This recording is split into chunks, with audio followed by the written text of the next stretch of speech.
नमस्कार शेतकरी मित्रांनो. तर आज आपल्या ह्या यूट्यूब रीलमध्ये आपण बघूया की फॉस्फेट सोल्युबलायझिंग बॅक्टेरिया हे जे जीवाणू आहेत एक प्रकारचे, किंवा त्याला आपण कॉमनली PSB असं म्हणतो. तर PSBचे काय फायदे आहेत ते आपण ह्या व्हिडिओमध्ये आपल्या बघूया. तर PSB हा जो एक प्रकारचा बॅक्टेरिया आहे, याला आपण बायो फर्टिलायझर असं म्हणतो थोडक्यामध्ये, किंवा जीवाणू खतं म्हणू शकता. तर याचे फायदे आपण आता थोडक्यात बघूया.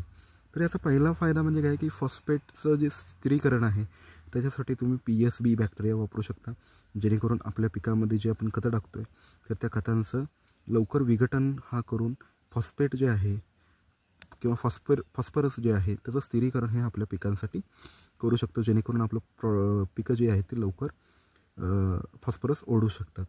दुसरी गोष्ट म्हणजे ऑर्गॅनिक ॲसिड ह्याच्यामध्ये तयार होत असतं, जसं सायट्रिक आणि ग्लुकोनिक ॲसिड.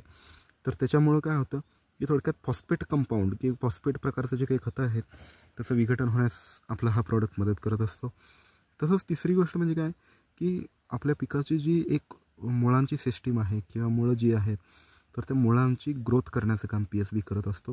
त्याच्यामुळं जास्त मोठी मुळं म्हणू शकतात, जास्त मुळं फुटू शकतात, जेणेकरून आपल्या पिकाचं जे काही आरोग्य आहे ते चांगलं ह्याच्यामध्ये राहत असतं.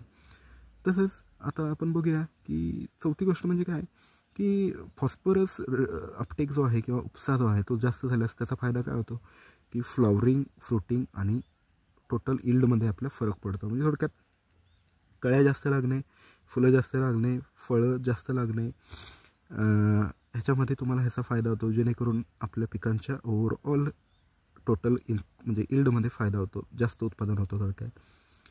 पाचवी गोष्ट म्हणजे की फॉस्फरसचा किंवा फॉस्फरस खतांचा आपण उपयोग हे वापरल्यामुळं कमी करू शकता, जे एक इको फ्रेंडली अल्टरनेटिव्ह आहे, जे एक आपल्या पर्यावरणास अनुकूल असं आपण म्हणू शकता की PSBचा हा एक फायदा आहे की फॉस्फरसची खतं तुम्ही कमी टाकू शकता.